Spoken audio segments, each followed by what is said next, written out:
August 14th, 1945, 2200 hours, underground Imperial air raid shelter, Tokyo. Emperor Hirohito sat in the dimly lit conference room, listening to Foreign Minister Shigenori Togo describe something that made no sense according to everything he understood about military strategy, Japanese resilience, and his sacred duty as divine ruler to preserve the Japanese people and their kokutai, national essence.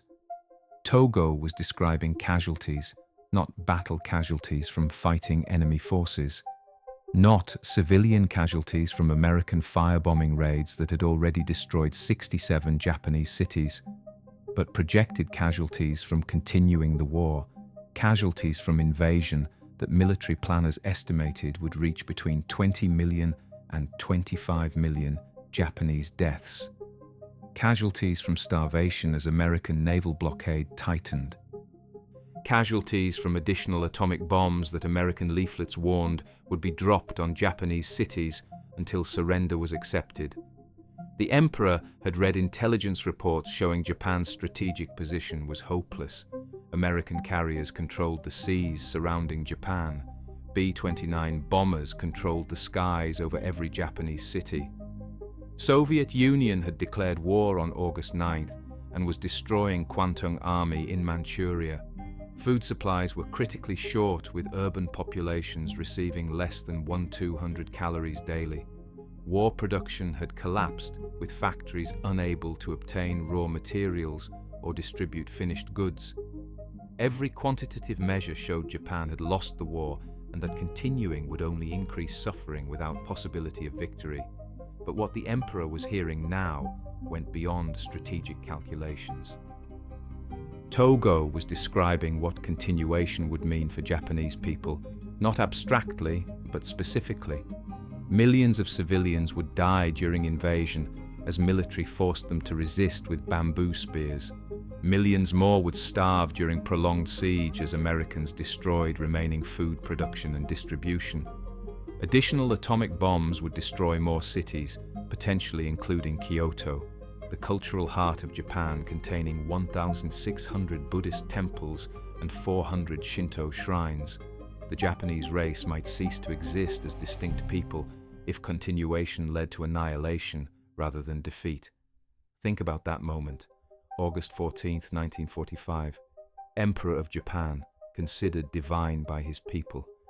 Taught from birth that his sacred duty was preserving Japanese imperial line and national essence, was being told by his civilian advisors that preserving the Japanese people required accepting defeat so total that military leadership was threatening coup rather than obey, that his choice was between preserving military's honor through continued resistance or preserving Japanese people through surrender, that his sacred duty to kokutai required choosing survival over honor, even though everything in his upbringing and training said honor was more important than survival.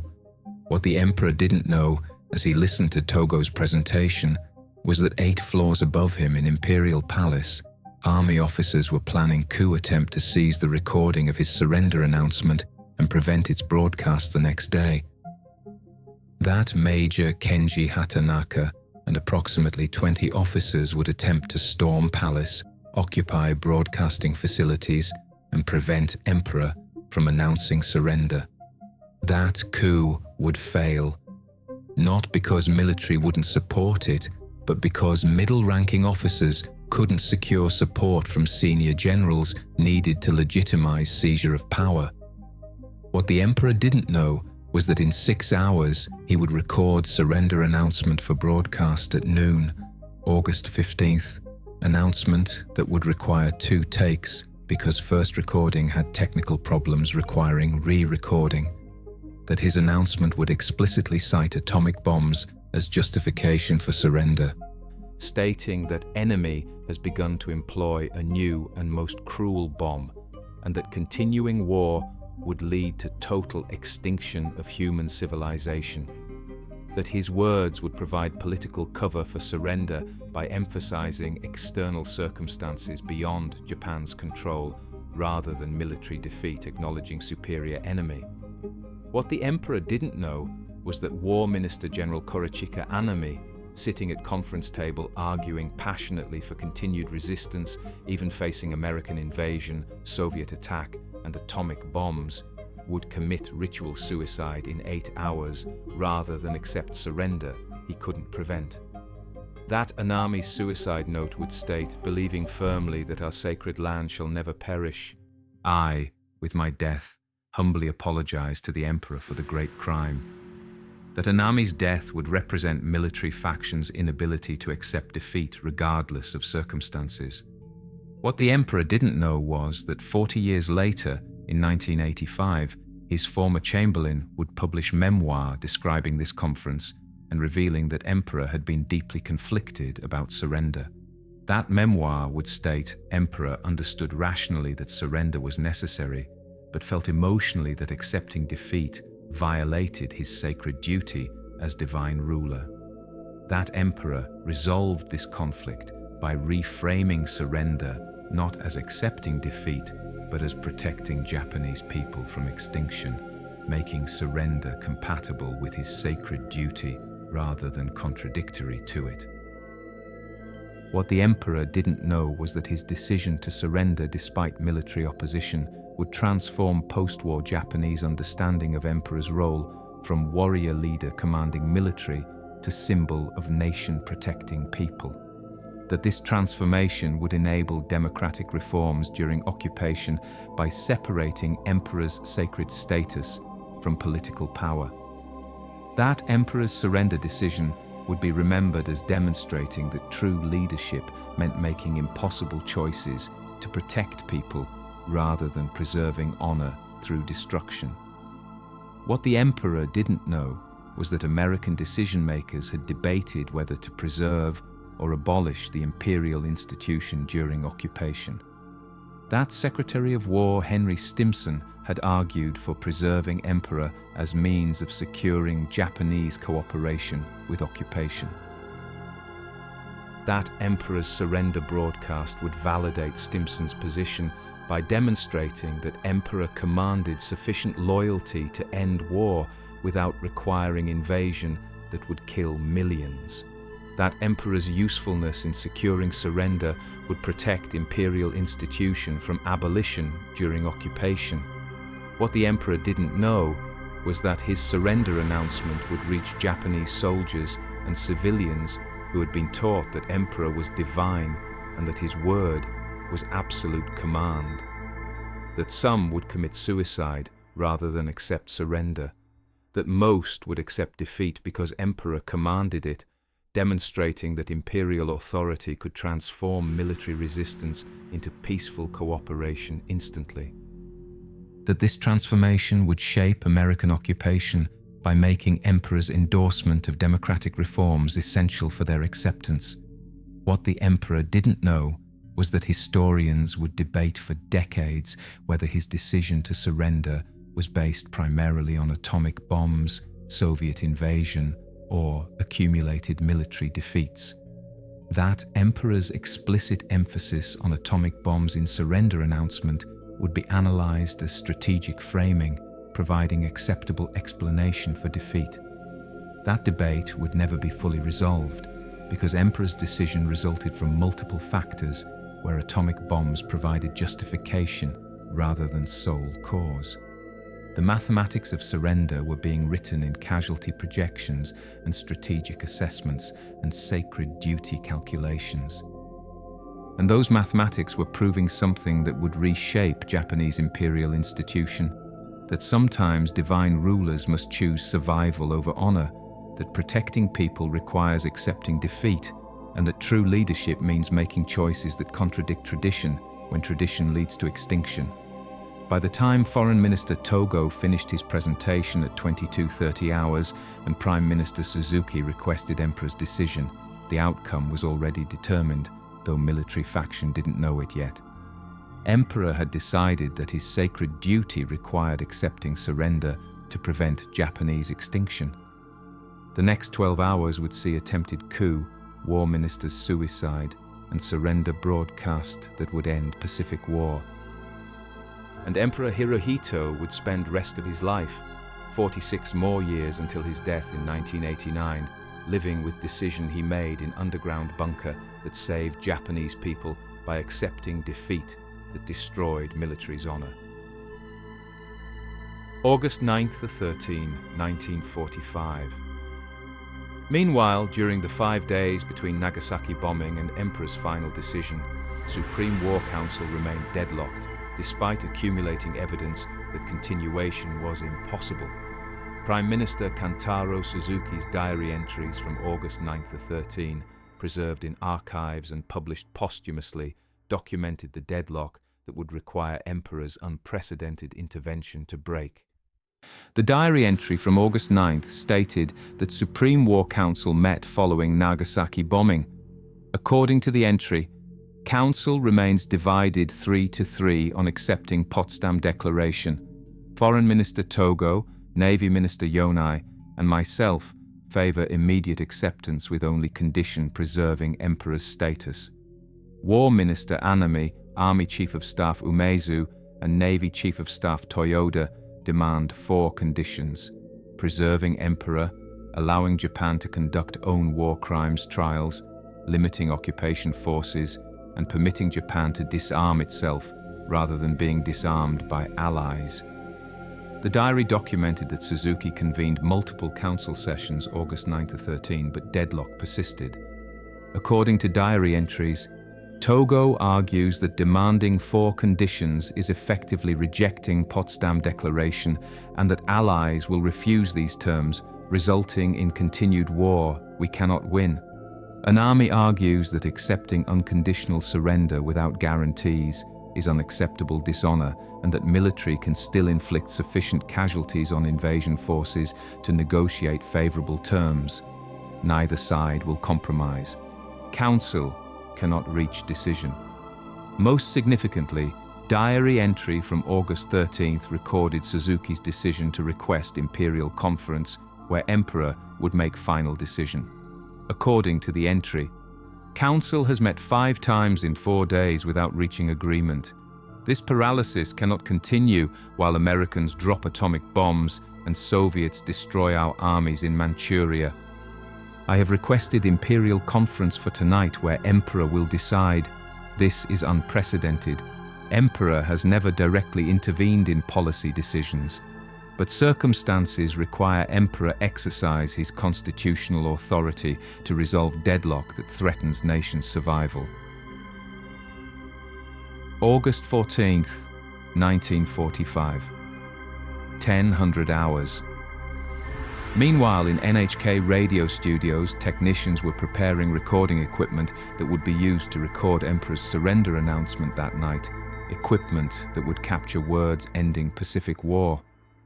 NHK technical logs from August 14th, preserved at NHK archives, documented preparations that revealed how unprecedented Emperor's direct address to nation would be.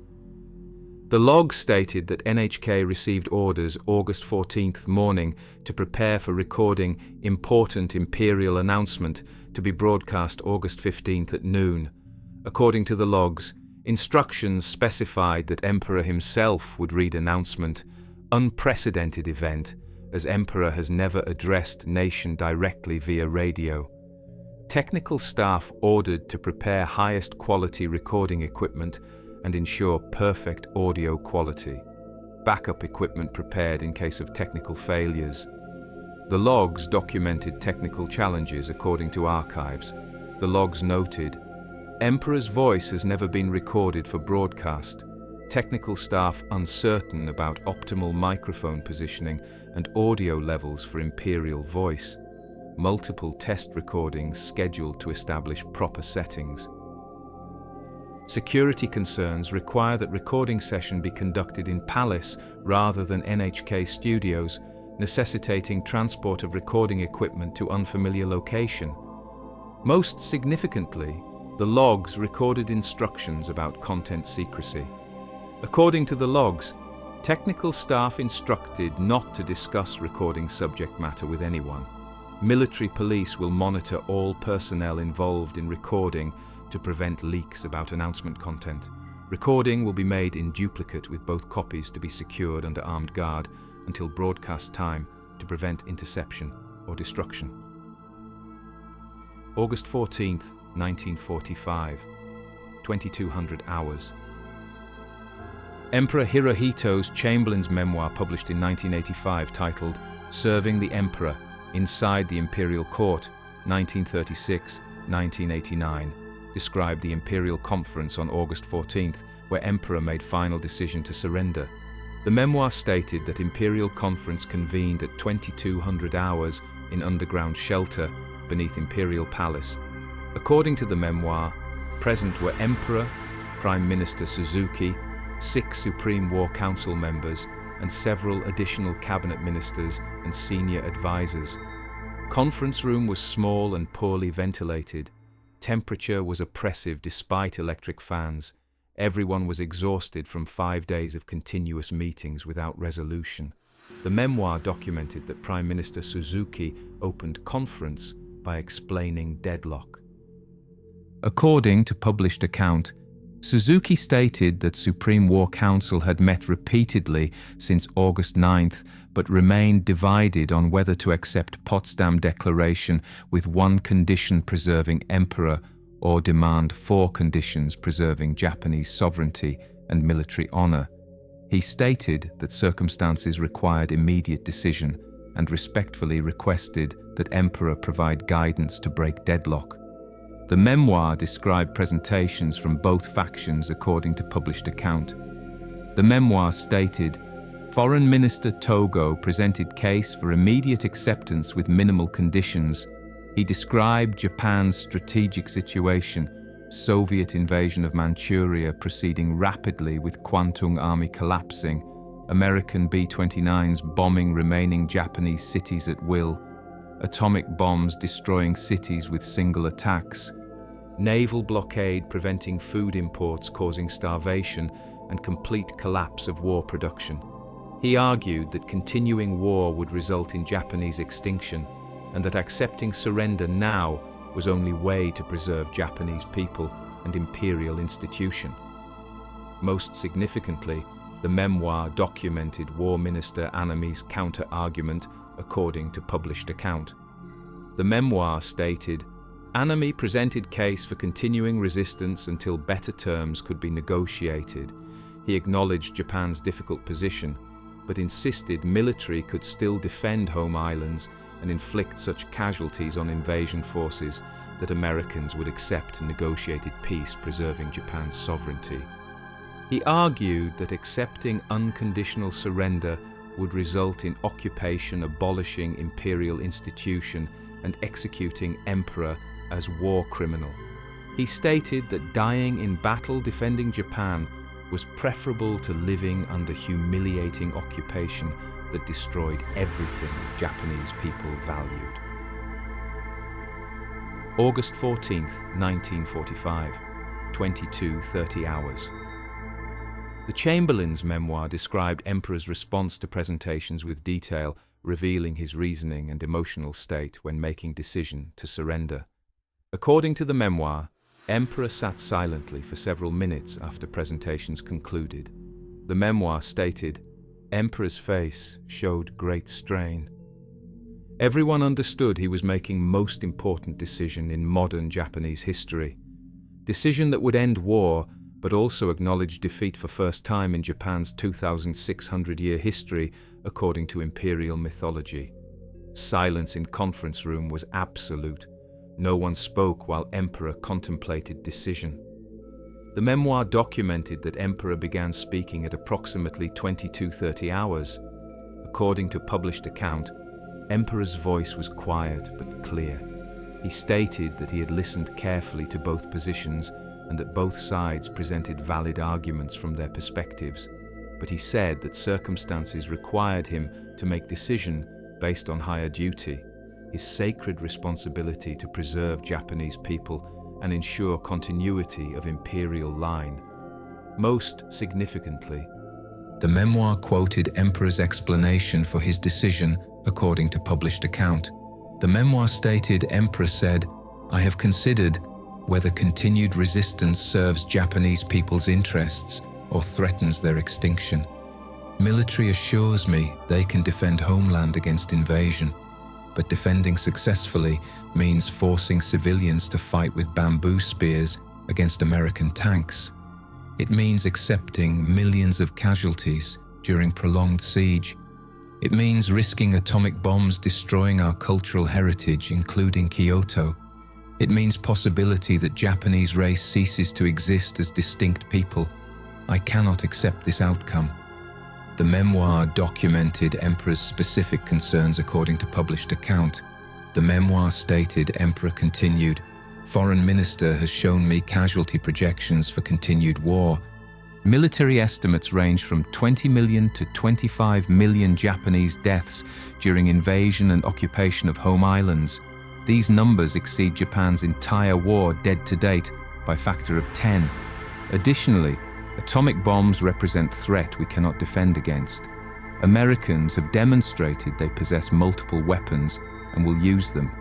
If they destroy 10 cities with atomic bombs while we prepare for invasion, millions will die from bombs alone before invasion even begins. According to the memoir, Emperor addressed concern about imperial institutions' fate under occupation. The memoir stated, Emperor said, War Minister argues that surrender will result in my execution and abolition of imperial institution. This is legitimate concern, but continuing war that results in Japanese extinction definitely destroys what we seek to preserve. Surrendering with hope that allies will preserve imperial institution offers possibility of survival. I choose possibility over certainty of destruction. Most significantly, the memoir documented Emperor's conclusion according to published account. The memoir stated, Emperor said, I have decided that Japan must accept Potsdam Declaration with understanding that it does not compromise my position as sovereign ruler. I will order government to communicate this acceptance to Allied powers immediately.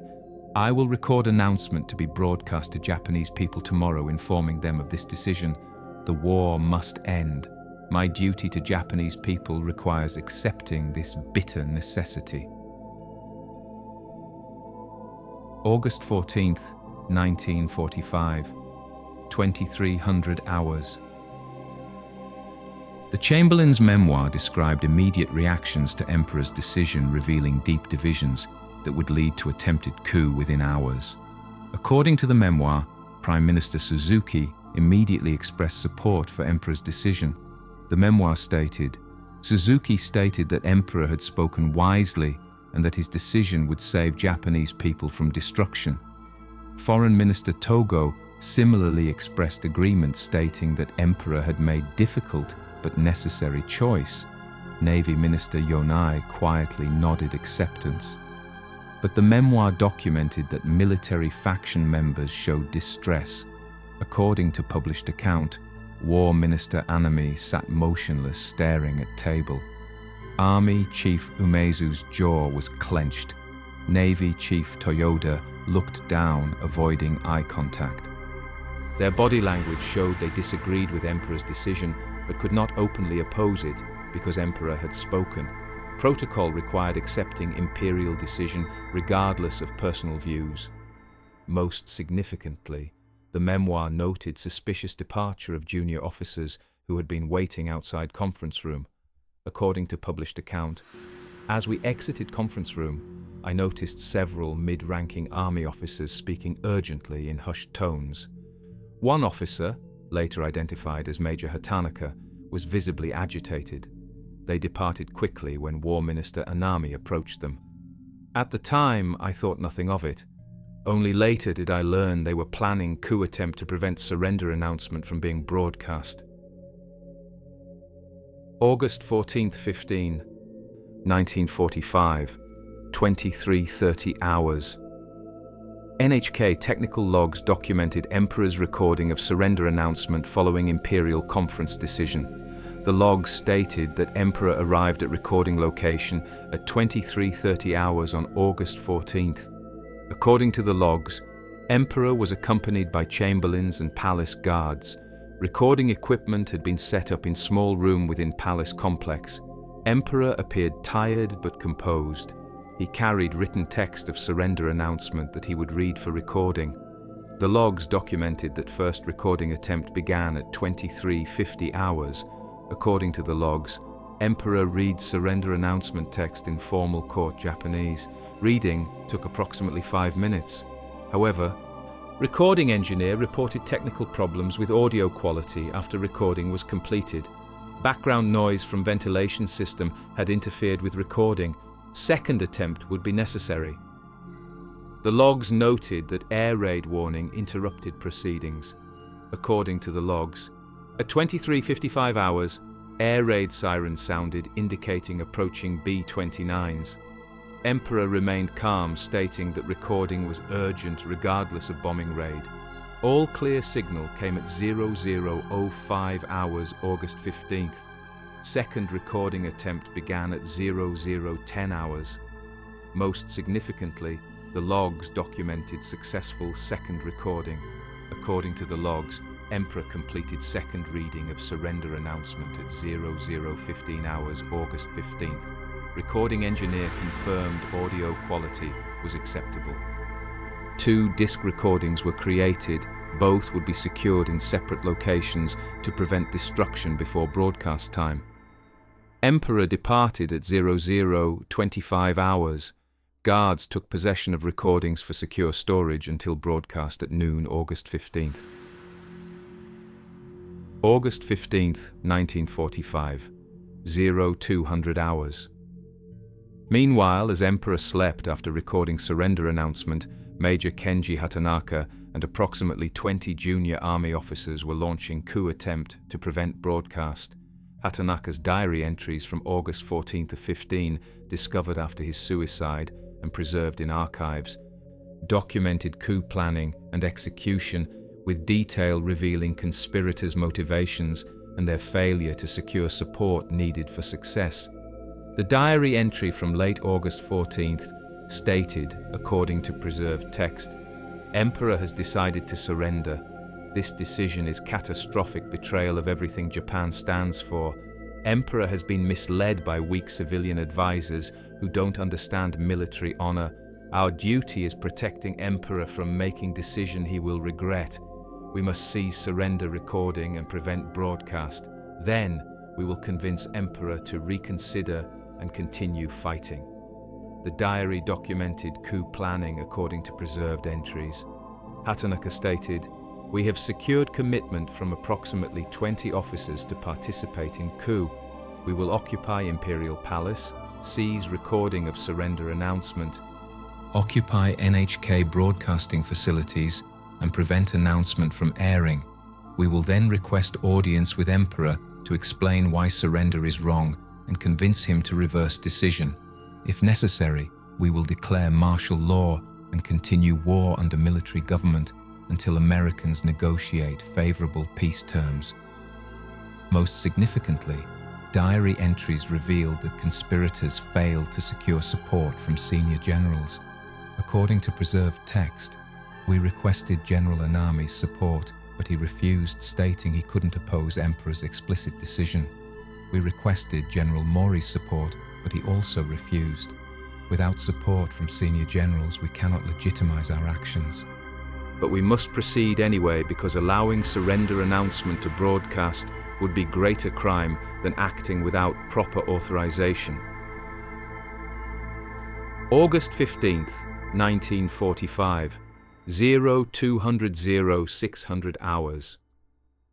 Military Police Investigation Report dated August 20th, 1945, preserved at archives, documented coup attempt with detail showing how close conspirators came to preventing surrender broadcast.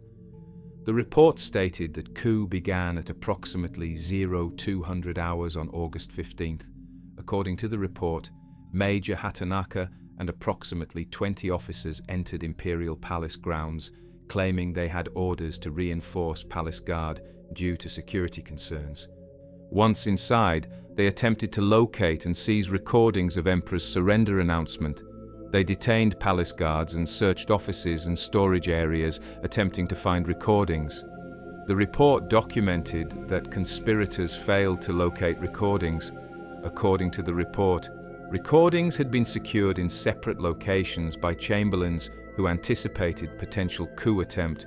Conspirators searched for 4 hours but could not find recordings. Without recordings, they could not prevent broadcast. As dawn approached and senior officers learned of coup attempt, conspirators realized they had failed. Most significantly, the report documented coup's end. According to the report, at approximately 0600 hours, senior officers arrived at palace and confronted conspirators. Officers were ordered to stand down and return to barracks. Major Hatanaka and several co-conspirators refused to surrender. Hatanaka committed suicide outside palace grounds at approximately 0700 hours. His suicide note stated, "I have failed to protect Emperor from making grave error. I choose death over witnessing Japan's dishonor." Other conspirators were arrested and later tried for rebellion. August 15th, 1945, 0600 hours. War Minister Anami's suicide in early hours of August 15th, documented in multiple sources including military police reports and witness testimony, represented military factions' final protest against surrender. Military police report documented discovery of Anami's body at his residence. The report stated, War Minister Anami's body was discovered at 0630 hours August 15th by his adjutant. Anami had committed seppuku, ritual disembowelment, sometime between 0300 and 0500 hours. Medical examination confirmed death occurred approximately 2 to 3 hours before discovery. The report documented materials found with body. According to the report, Anami left 3 documents: suicide note apologizing to Emperor for great crime, letter to Emperor explaining reasons for suicide, and message to military personnel urging them to accept Emperor's decision despite their disagreement with it. Most significantly, the report included text of Anami's message to military according to preserved documents. The message stated, "Emperor has commanded surrender. Though I believe this decision is wrong, Emperor's word is absolute. You must obey Emperor's command. Accept surrender with discipline you showed in combat. Preserve military honor through dignified acceptance of defeat rather than futile resistance that would dishonor Emperor's decision. I choose death because I cannot live seeing Japan surrender. But my death is personal protest, not example for others to follow. Serve Emperor by surviving and rebuilding Japan." August 15th, 1945, 1200 hours. NHK broadcast logs from August 15th documented transmission of Emperor's surrender announcement to Japanese people. First time Emperor had ever addressed nation directly. The logs stated that broadcast commenced at exactly 1200 hours. According to the logs, recording of Emperor's announcement played following brief introduction stating that broadcast of grave importance would follow. Broadcast reached all of Japan via radio network. Additionally, loudspeakers in public squares broadcast announcement to citizens gathered to hear Emperor's voice for first time. The logs documented technical quality. According to the logs, recording quality was poor due to equipment limitations and Emperor's soft-speaking voice. Many listeners had difficulty understanding Emperor's words due to combination of poor audio quality and formal court Japanese unfamiliar to common people. However, meaning was clear even when specific words were difficult to discern. Emperor was announcing surrender. Civilian diary entries from August 15th preserved in various published collections documented public reaction. Hiroshi Takahashi's diary stated, "We gathered in Central Square to hear Emperor speak. Radio played recording. Audio was difficult to understand, but message was clear. War was ending. Many people wept, some from relief that suffering would end, others from grief that all our sacrifices were for nothing. But everyone accepted Emperor's decision because Emperor had commanded it. His authority made surrender acceptable even to those who wanted to continue fighting." August 15th, 1945, 1400 hours. Meanwhile, across Japan, military commanders were receiving instructions to cease hostilities and surrender to Allied forces per Emperor's command. Army General Staff message dated August 15th, preserved in archives, transmitted ceasefire orders to all Japanese military forces worldwide. The message stated, "Emperor has commanded acceptance of Potsdam Declaration and cessation of hostilities. All military forces will cease combat operations immediately upon receipt of this order. Forces will maintain discipline and await further instructions regarding surrender procedures. Any officer or soldier refusing to obey this order will be guilty of disobeying Emperor's direct command, crimes subject to severest punishment." Military unit logs documented compliance with orders. 12th Army Division logs stated, according to preserved records, received ceasefire order at 14:30 hours August 15th. Unit commanders assembled troops and read Emperor's surrender announcement. Most soldiers accepted order with discipline. Several soldiers requested permission to commit suicide rather than accept surrender. Permission was denied per instructions in ceasefire order. Unit maintained combat readiness pending formal surrender procedures. Some units initially refused to comply. Kwantung Army in Manchuria continued fighting Soviets for several days after surrender announcement. Unit commanders' report stated, according to archives, communications difficulties prevented receiving ceasefire order until August 17th. Upon receiving order, resistance ceased immediately. Though we disagreed with surrender decision, Emperor's command was absolute. We surrendered our weapons to Soviet forces on August 18th. August 17th, 1945. General Douglas MacArthur's message to Joint Chiefs of Staff dated August 17th, preserved at National Archives, documented American assessment of Emperor's role in securing Japanese surrender. The message stated, "Emperor's surrender broadcast has proven decisive in ending resistance. Japanese military forces across Pacific are surrendering without further fighting, despite being in positions where they could have continued resistance indefinitely. Emperor's authority over Japanese military and population is absolute. His command to surrender has been obeyed even by military units that clearly disagreed with decision." The message assessed strategic implications according to archives. MacArthur stated, "Emperor's effectiveness in securing compliance with surrender demonstrates his utility for occupation purposes.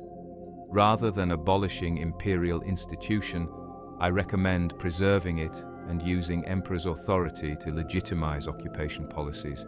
Emperor can command Japanese cooperation with occupation and democratic reforms in ways that American authority alone could not achieve. This approach will reduce occupation costs and facilitate peaceful transformation of Japanese society." Most significantly, the message addressed debate about Emperor's fate. According to the message, some voices in Washington advocate trying Emperor as war criminal or forcing abdication.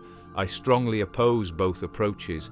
Emperor's prestige is essential for securing Japanese cooperation. His trial or abdication would eliminate our most valuable asset for controlling Japan during occupation. His preservation is strategically necessary, regardless of his moral culpability for war. 1946–1989. Post-war transformation of Emperor's role documented in occupation records and Japanese government documents showed how surrender decision reshaped imperial institution.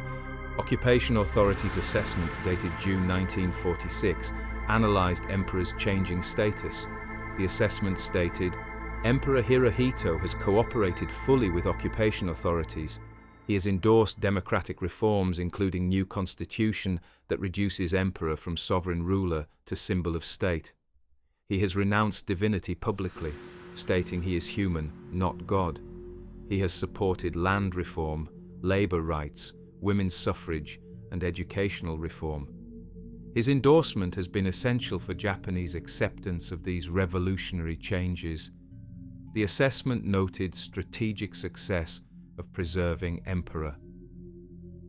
According to the report, decision to preserve Emperor and use his authority to legitimize occupation has proven highly successful. Japanese population has accepted defeat and democratic reforms because Emperor commanded acceptance. Resistance that would have required years of military occupation to suppress has been eliminated through Emperor's cooperation. Cost savings from avoiding prolonged resistance are incalculable. Emperor's own evolution documented in his post-war statements showed internalization of constitutional role. His 1975 interview published in Japanese press stated, "My decision to end war in 1945 was most difficult of my reign. I chose survival over honor because my duty was preserving Japanese people. Post-war experience has taught me that Emperor's role is not commanding military, but symbolizing nation." New constitution correctly defines Emperor's position. I have no regrets about accepting these changes because they enabled Japan's recovery. 1985. Chamberlain's 1985 memoir provided retrospective analysis of Emperor's decision-making process with detail revealing internal struggle between duty to honor and duty to people. The memoir's analysis stated, Emperor understood intellectually by early August 1945 that continuing war was strategically hopeless, but accepting surrender emotionally required overcoming everything his upbringing had taught him about imperial duty. He was raised believing divine emperor never accepts defeat. His ancestors had never surrendered in Japan's 2,600-year history according to mythology. Accepting surrender meant breaking this sacred tradition. The memoir described Emperor's resolution of this conflict. According to published account, Emperor reframed surrender decision as fulfilling rather than violating his sacred duty. His duty was preserving Japanese people and ensuring imperial lines continuity. Continuing war threatened both through extinction. Therefore, surrendering to prevent extinction fulfilled his duty, even though it violated tradition of never accepting defeat. This reframing made surrender compatible with his self-conception as divine ruler, rather than contradictory to it.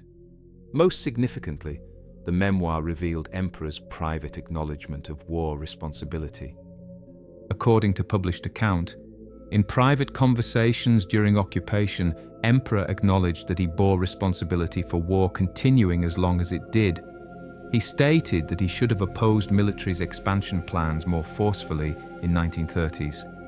He recognized that his passive acceptance of military decisions had enabled catastrophe. His cooperation with occupation reforms was partly motivated by desire to atone for this failure through building peaceful democratic Japan. Emperor Hirohito's decision to end war revealed fundamental truths about leadership, sacred duty, organizational resistance, and relationship between honor and survival. First truth: true leadership sometimes requires making decisions that contradict tradition and organizational culture. Emperor's upbringing and Japanese military culture both emphasized that honor required fighting to death rather than accepting surrender. Making decisions that contradicted this tradition required redefining what duty meant, from preserving honor to preserving people. Leaders who cannot redefine duty when circumstances require it will lead organizations to destruction rather than adapt to changed reality. Second truth: organizational deadlock requires external intervention when internal dynamics prevent necessary decisions. Supreme War Council remained deadlocked 3-3 for 5 days because military and civilian factions viewed surrender through incompatible frameworks. Neither side could convince other through argument because they disagreed about fundamental values, whether honor or survival should take priority.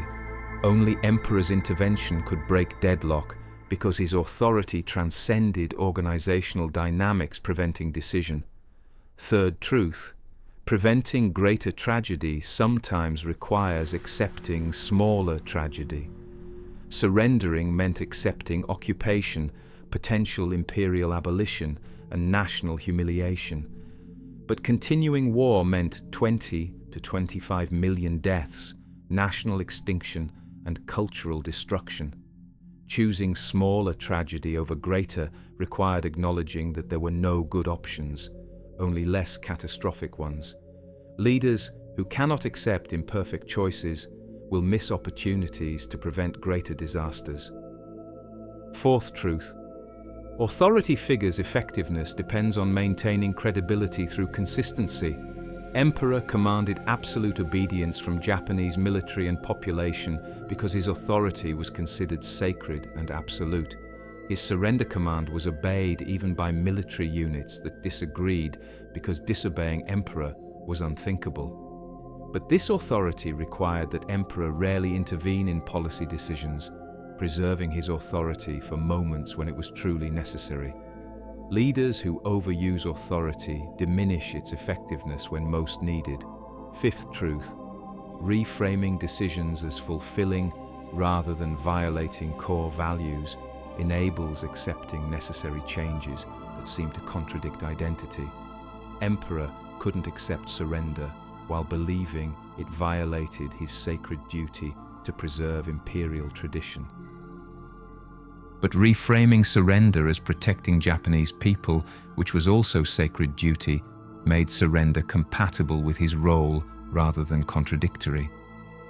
This cognitive reframing enabled decision he couldn't have made while viewing it as betraying duty. Emperor Hirohito's journey from believing honor required fighting to death to recognizing survival required accepting surrender, represented transformation that saved Japanese people from extinction. What he heard that made him end war wasn't single argument or piece of information, but accumulated evidence that continuation threatened everything he was duty-bound to protect. The casualty projections, 20 to 25 million deaths, the atomic bombs destroying cities, the Soviet invasion eliminating hope for negotiated peace, the starvation spreading across home islands. The strategic assessment showing no possibility of victory. Each piece of evidence contributed to conclusion that his sacred duty required surrender despite military's insistence that honor required continued resistance. The decision itself was made in underground bunker on August 14, 1945, but preparation for that decision had occurred over previous weeks as Emperor absorbed evidence that continuation meant national suicide. Foreign Minister Togo's presentation of casualty projections crystallized understanding that preserving Japanese people required accepting defeat. Military factions' argument that honor required fighting to extinction forced Emperor to choose between competing definitions of duty. His choice, survival over honor, required courage to contradict tradition and organizational culture that had shaped him since birth. War Minister Anami's suicide represented military factions' inability to accept Emperor's decision. His death wasn't meaningless gesture but final statement that military values required death over dishonor, even when Emperor commanded surrender. But Anami's final message urging military to obey Emperor despite disagreeing with his decision showed that even military hardliners recognized Emperor's authority was absolute. They might disagree with his decision but couldn't disobey it. The attempted coup by junior officers showed that some military personnel couldn't accept surrender even when Emperor commanded it. But coup's failure, caused by inability to secure support from senior generals and failure to locate surrender recordings, demonstrated that Emperor's authority was sufficiently strong that even rebellion couldn't prevent his will from being implemented. The recordings were found, broadcast occurred, and surrender was accepted because Emperor had spoken. 40 years later, when Chamberlain published memoir describing Imperial Conference and Emperor's decision, retrospective analysis revealed that Emperor had been deeply conflicted, but ultimately made decision he believed fulfilled his sacred duty. His choice to emphasize atomic bombs in surrender announcement provided political cover for defeat by creating external explanation that preserved honor while accepting reality. His post-war cooperation with occupation reforms demonstrated commitment to building peaceful, democratic Japan that would prevent repeat of catastrophe his initial failure to oppose military had enabled. What Emperor Hirohito heard that made him end the war was Foreign Minister Togo describing what continuation would mean for Japanese people. Not abstract strategic assessment, but specific projections of casualties, starvation, cultural destruction, and potential extinction. Hearing these projections forced Emperor to confront that his choice was between preserving military honor through continued resistance or preserving Japanese people through surrender. His decision to choose survival demonstrated that sometimes true leadership means accepting defeat to prevent annihilation, that sacred duty to people outweighs duty to tradition, and that courage means making impossible choices that contradict everything one's culture values when those choices are necessary to protect those one is responsible for leading.